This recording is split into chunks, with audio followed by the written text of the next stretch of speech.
Well, good morning. Good to see you guys today. This is awesome. A week out from Easter. 23 is just flying by, isn't it? Before you know it, we'll be back here on Christmas Eve, right? It's crazy. But let's enjoy everything in between, right?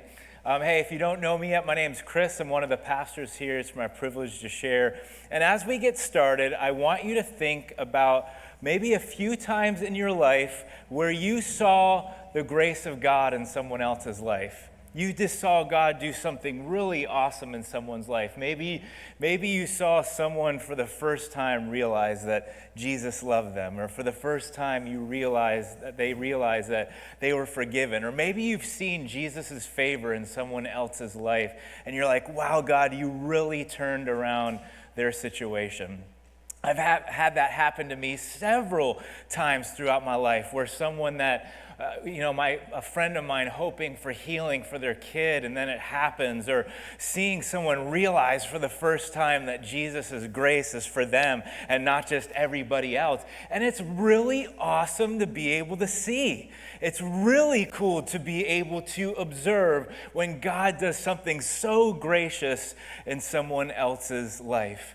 And today we're going to observe, we're going to look at a real life encounter that Jesus has with a woman. And like we've been telling you throughout this series, what we want you to pretend as you're hearing this is we want you to pretend like you're peeking over Jesus' shoulder. And what is Jesus doing? What is Jesus seeing? Who is he interacting with? So, as we go on this journey to hear this story, imagine like you're peeking behind Jesus' shoulder to see what's going to happen. And so as we start on this journey, Jesus is walking amidst the crowd, and there is a woman that's close by that has been hemorrhaging blood for over 12 years.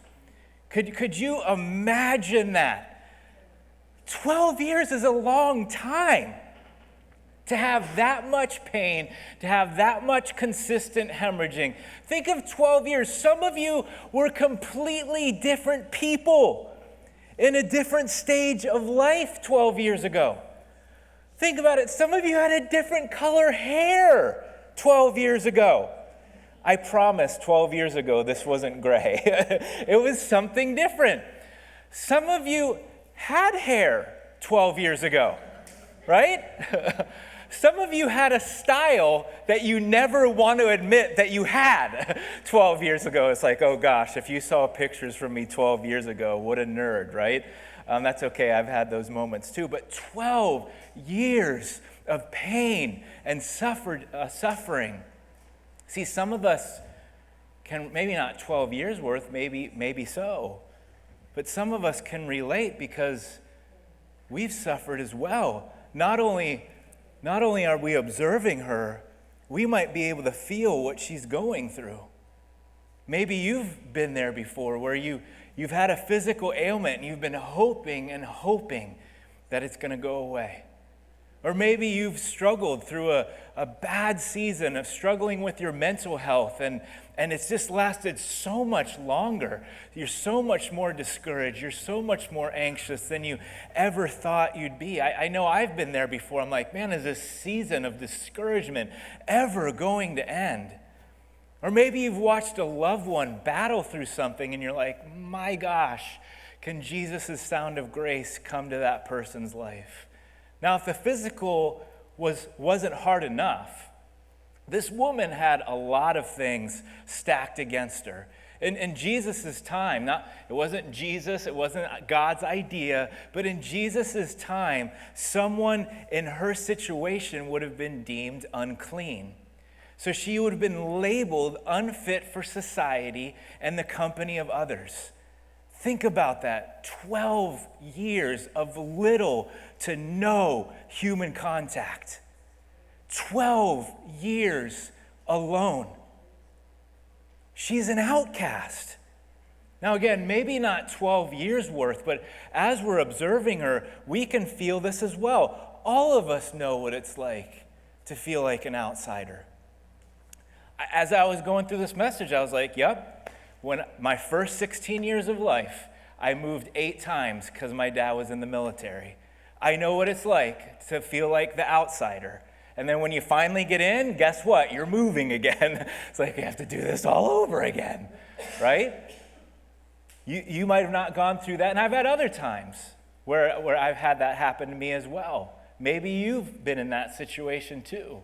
Or maybe you're someone that's always just thought or acted just a little bit differently than the norm, and that's not a bad thing. That's God's uniqueness and creativity in you, but you've always known that, and it's made you feel like an outsider.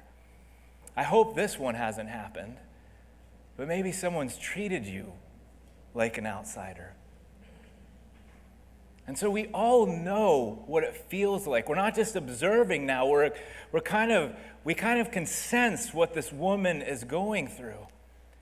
But if that wasn't enough, she's still facing more. Let's see in Mark 5:26. Look at what it says about her. It says she had suffered a great deal under the care of many doctors and had spent all she had. Get this last part. Have you ever been there? Yet instead of getting better, she grew worse. Have you been there? Where you've tried and tried and tried again, and instead of it getting better, it gets worse. Yeah, we all have. I think I've shared this before, but I remember a season where what I was praying, the opposite was happening. I'm like, what's going on here, God? It's like maybe I need to start praying for the bad things to happen so that good things will happen. I'm teasing, of course, but I've had seasons like that, and I'm sure you have too. It also says that she tried so much that she doesn't have anything left, which leaves her no options. Have you ever been there? Man, I feel like I've done everything I know to do, but now I've run out of options, right? It's a very discouraging place to be. But here's what I want you to hear. 12 years, everything that she's been through, and as Jesus gets closer, she has this thought. If I can just touch his clothes, I'll be healed. If I just touch his clothes, maybe this will all go away. So she touches his clothes. Let's see what happened. In Mark 5, it says this. Immediately, guys, 12 years, and then the sound of grace hits her life. Immediately, her bleeding stopped, and she felt in her body that she was freed from suffering. Now, Jesus realized that the power, some power, I shouldn't say all the power, right? But some power left him. So he starts asking around, because again, he was amidst the crowd, and he was like, who touched me? He keeps looking around, who touched me? And while we don't know why, when Jesus was asking this question publicly, the Bible says that the woman got really afraid. In fact, she got so afraid that she was trembling, and she went to her knees right at his feet. She was trembling. That's how afraid she was. She was shaking. Again, we don't know why, but just a few thoughts to throw out there. Maybe she was afraid of a public exposure. Like I already said, it's not God's idea, but in her society, females were treated a lot less. She was also unclean, and so she was an outcast. And she was like, is Jesus going to call me out here?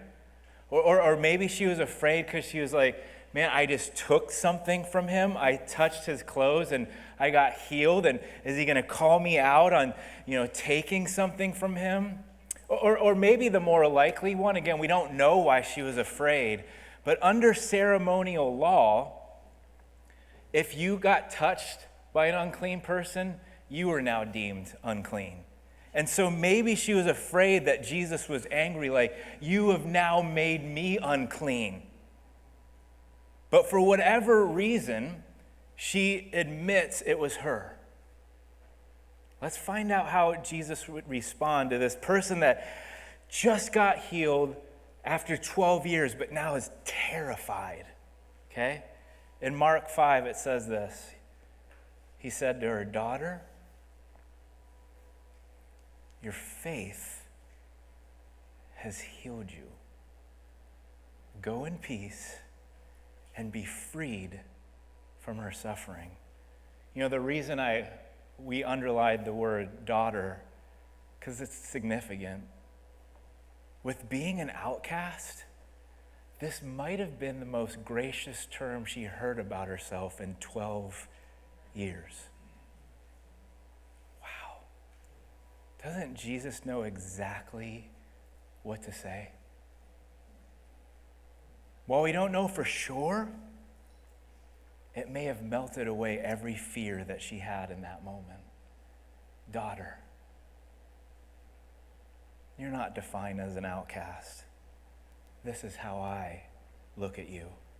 You see, while society hadn't treated her with dignity and value, Jesus did. And you know, it's interesting if you think about it. Because she was already healed, he didn't even need to stop and speak to her. He was actually on his way to go help someone else. Someone had requested, "Hey, can you come to my house? My daughter's not doing well." And so he was on his way to go help someone else. She was already healed. So he didn't need to stop. In fact, it's like, "Jesus, why are you stopping? She's already healed, but you need to go and talk to this other, you need to go help this other person out. So why are you even stopping?" We don't know why. We don't know for sure. The Bible doesn't get into Jesus' motives on why he stopped. But maybe he just wanted to reveal his heart. You didn't take this from me. I freely gave it to you. You didn't rob this from me. This is something I wanted to give to you. Maybe he knew she'd be unsure. It's like, I've had this for 12 years. Is my body just kind of feeling good right now, and in an hour I'm going to go back to my hemorrhaging again? Maybe he just wanted her to know, no, you're free. This is done. It's it. The sound of grace has hit your life, and it has changed you. Maybe he wanted to give her a new identity. You've been looked at as an outcast, but I see you as a daughter. Because can't we gain an identity sometimes through our struggles and our trials? And Jesus is trying to whisper something completely different. Maybe he just wanted to show her value because everybody else treated her like an outcast. No matter what Jesus' motives were, imagine after 12 years of pain, loneliness, and desperation being healed and set free from all of that. It not only changed her physically, it changed her life. Her pain would stop, which would be amazing, but she wouldn't have to be alone. She wouldn't have to be an outcast any longer. She is no longer unclean. She could move on with her life, and that's why grace is such a sweet, sweet sound. You know, maybe, just maybe, another reason he connected with her instead of moving on is so that he could encourage her in her faith that she had in him. Because he admits, hey, your faith played a part in this healing. This whole time I've been encouraging you, and we've been throughout this series, we've been encouraging you to observe over Jesus' shoulder and to experience what Jesus is going through, what others are going through. But now I don't want you to be an observer for a moment, and I want you to look within yourself for a moment. when we talk about this thing called faith, your faith journey, the things that Jesus wants to do in you. You know, speaking of faith, I just thought it'd be important to be transparent about what's in the mind of a pastor. And if you still question it afterwards, you can ask Pastor Julian after. I'm sure he'll say the exact same thing. You know, part of a pastor's heart is to encourage people to trust God.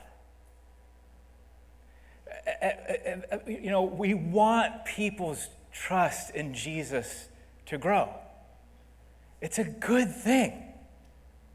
We want people's faith and trust in Jesus and God to grow to new levels and to new heights. But there's two things we definitely don't want to do. So anytime from now on, when you hear a pastor speak about faith or growing in faith or trusting God, I hope you'll remember this. Our hearts are definitely not to do this, though. Our heart is not to make you feel like we're callous against your struggles. Oh, you're in pain, just trust God. Who cares about your pain? Just have faith. All your pain will go away. First of all, it doesn't work that way. But our hearts are not to, when we encourage you to have faith through your trials, through your struggles, through your loneliness, whatever you're going through, we're not trying to have a callousness to say, it doesn't matter about your pain. God cares deeply about the things that you go through. And here's another thing we're not trying to do when we say, grow in your faith or trust in Jesus. We're not trying to give you false hope either.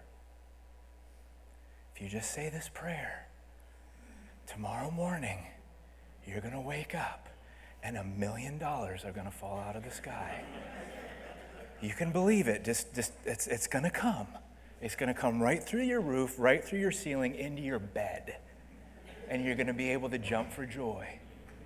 Tomorrow, hey, if you say this prayer today, tomorrow your struggle will be over with. If you say this prayer today, your healing's coming. When we ask, when we encourage, when we invite you to trust God just a little more, we're not trying to give false hope. We're not. We really, really aren't. And while we're not trying to do any of those things, we really do, as I've already said, we really do want people's trust and faith in Jesus to grow. And maybe you're like, why? Why do you want us to trust Jesus more and more? Well, first and foremost, because he can be trusted. He can be trusted even when you don't know the outcome. Even when you kind of have to wait it out longer than you thought you would. When you never thought you'd be there in the first place. You can even trust him when it doesn't even go your way. But here's another reason we encourage people to grow in their trust and faith of Jesus. Because you never know when the sound of grace will hit your life. You don't know. You know, if you were behind Jesus' shoulder when this encounter happened, you'd be like, wow, what an amazing thing to observe. But here's the thing. He doesn't want you to just observe his grace. He wants you to experience his grace as well. It's not just something that's observed and for other people. He wants you to experience his grace as well. That's happened several times in my life. I was recounting some of them as I was preparing for this message and how God helped me experience like a new level of his love or a new level of his grace or a new level of his forgiveness or just on like that, like I've been struggling for a long time and almost like on a dime, Jesus like changed my life and takes me in a different direction. But it's not just about hearing or observing my story. He wants you to experience his grace as well. for you, personally. So as we go from observing to looking within, maybe for some, maybe it's time to give him the situation that you're going through right now. You haven't done that yet. You're like, you know what, it's time. Because his grace could hit my life. I need to ask him for his grace. I need to ask him for his favor, whatever that situation is. Maybe for some, maybe you're a little discouraged or even hesitant to give it again to Jesus because you're like, PK, I already went through this. I already asked Jesus. And I'm not pretending this is easy. I've been here. Remember, pray, opposite day that I said earlier? Thanks God that it's opposite day in your prayer world. It wasn't, of course, but that's how it felt.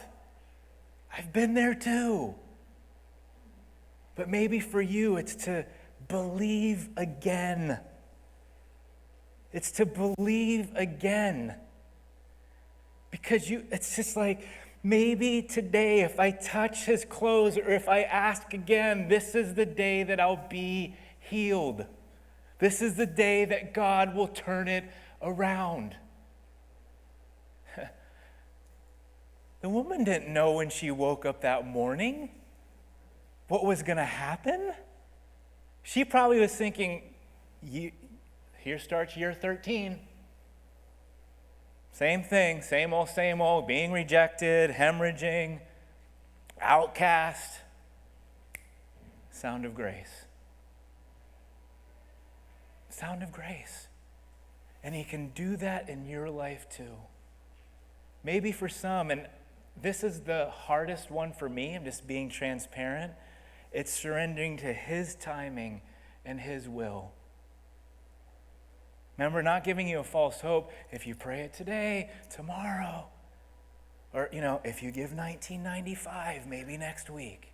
It'll be a part of Impact Week, maybe it's a month away. No, it's surrendering. And that's not easy when you're like, I feel like I've went through this enough. But it's surrendering to his timing and will. Or maybe even for some of you, now don't hear this wrong, you don't give up on the miracle because you never know when the sound of grace will hit your life. We see that in the story, but maybe the grace that God's going to give you, it's more of a grace perspective to teach you to how to live with what you're going through. And I don't mean that callously. I'm not pushing away your pain. I know that God can do that for people because I've seen it in my life, and I've seen it when what we've prayed for didn't happen, and God gives you the grace to move forward anyway. We're not done with the message yet, but I really felt this was so important. Can everybody bow their heads and close their eyes? We're almost done, though, so don't get too squeamish, like, it's not halfway. We're getting close to being done, but we're not done yet. But I wanted to take this moment. What is it for you? Again, you went from an observer, but now we're looking within. Maybe for some of you, God's like, give me the situation. I'll take care of it. And you're realizing, like, I haven't given you my family problem, my relationship problem, my work problem, my financial problem. I've just been worrying about it. I've just been carrying it. Or maybe for some of you, God's just wanting to whisper, would you believe again? You don't know when my sound of grace can hit your life. I see you. I know what you're going through. Or maybe God's encouraging, I know this is probably the toughest thing, but could you surrender to my timing and my will? So just take a moment. Jesus, we need your grace. Thank you for your grace. We're not even pretending right now. We need your grace, every single one of us. Without your grace, Lord, all of us are, man, we couldn't even move forward. We all have broken areas of our lives. We're all surviving in some ways. Thank you for your grace. We need it, Jesus. We thank you that it's available. We ask for your sound of grace to hit our lives. And God, for some of us, we ask for trust until it does in the area that we're asking for. Obviously, your grace hits our lives every day. Thank you, God. Thank you for your grace. Amen. You know, I really hope God spoke something or did something in you to encourage you. Can I tell you, you don't have to wait for these moments. When you go to bed tonight, you can do the same thing. When you face the day tomorrow, you can do the same thing. When you're facing something throughout the week, his grace, his voice, his ears are right there for you. But I really hope that there was something he shared with you that was encouraging. And I want to share one more thought, and it's this. Let's look in a piece of Mark 6.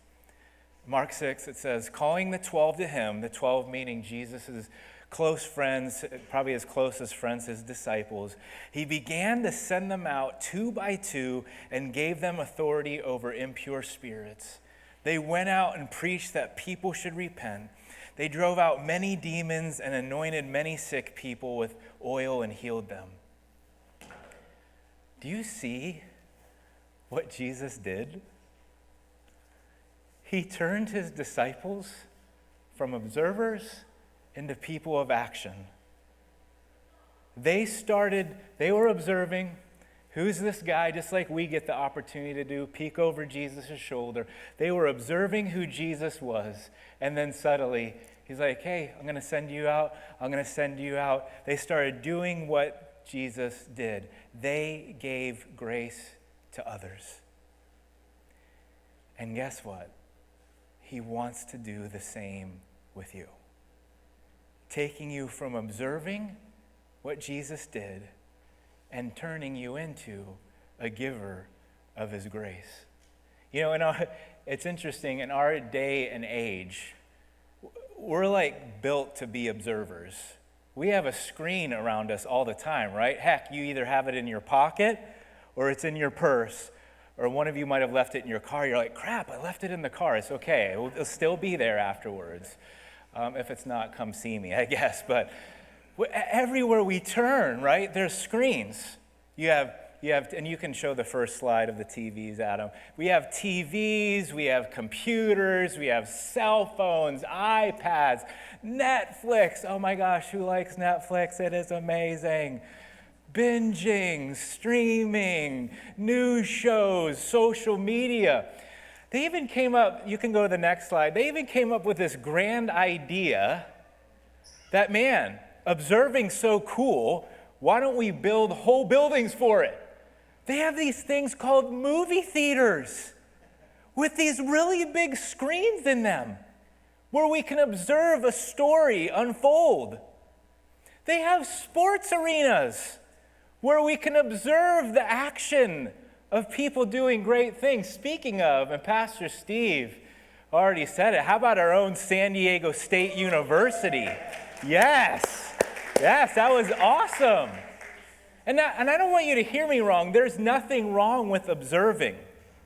In fact, do you want to observe the final shot again? Right? Who would take the shot at the other end? Act like you don't know what's happening now, yet. It's Greenlee to inbound, like 11 to shoot. It's to Martin. Playing it out. Please, Been the start Florida, tonight. Giving it back to Davis with 5 to shoot. Taken on. And it's blocked. Pulled down by Mensah. They have the one timeout. Are they going to take it or not? They don't have the scorers on the floor. It's Butler with 2 seconds. He's got to put it up. And he wins it with the jumper. A San Diego State miracle.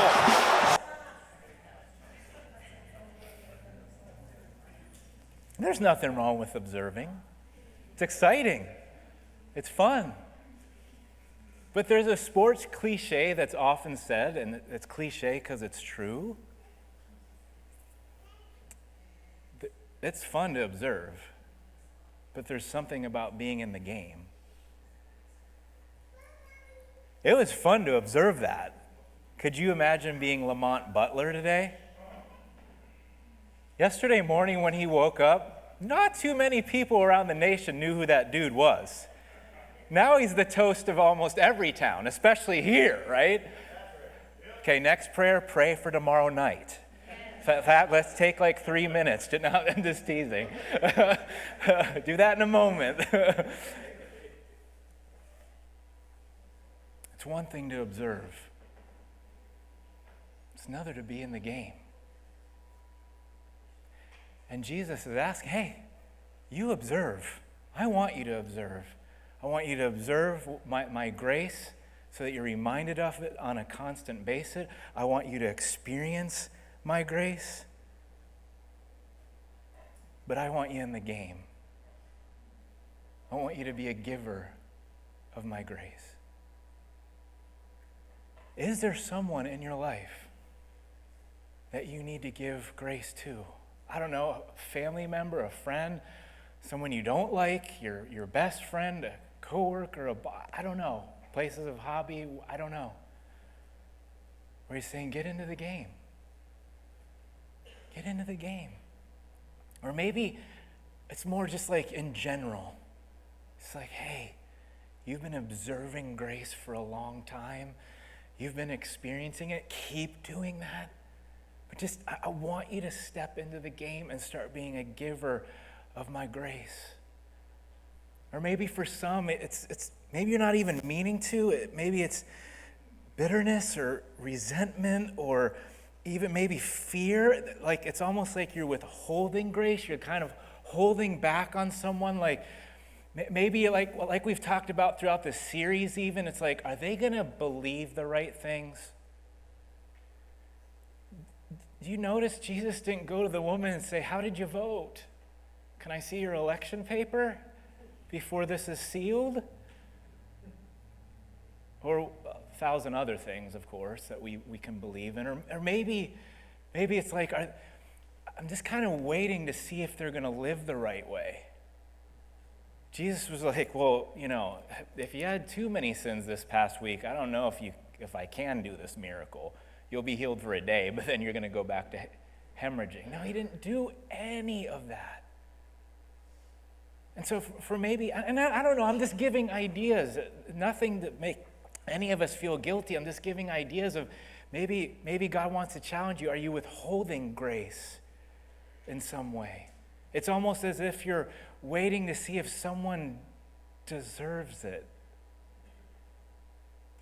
But the problem with that is grace isn't deserved. It's not. Grace isn't deserved. Or maybe Pastor Julian had a great thought this morning as we start to close here, as he comes up for communion. He was thinking to himself, maybe people need to experience his grace so that they can pass it on. And so maybe for some of you, it's starting with asking God, I want to experience your fresh grace again so that I can receive it and experience it, but so I can be reminded to pass it on. As Pastor Julian comes to the front, even one of the reasons we do Impact Week and have impact ministries throughout the year and even ministries within the church, a couple reasons, but one is it gets us in the game. Guys, it can be too easy, and don't take this the wrong way. Jesus tells us in the Bible to keep gathering, okay? So come back next week. But my point is, it can be too easy to just come sit here and observe. Oh, what are the songs Pastor Steve's going to sing today, and what's happening within the church, and what's the message going to be about? And again, nothing wrong with observing. Please don't hear that. But Jesus is saying, I don't just want you to observe. I want you in the game. That's one of the reasons we do Impact Weeks. Another reason is because, you know what? My wife said it, Pastor Julian says it.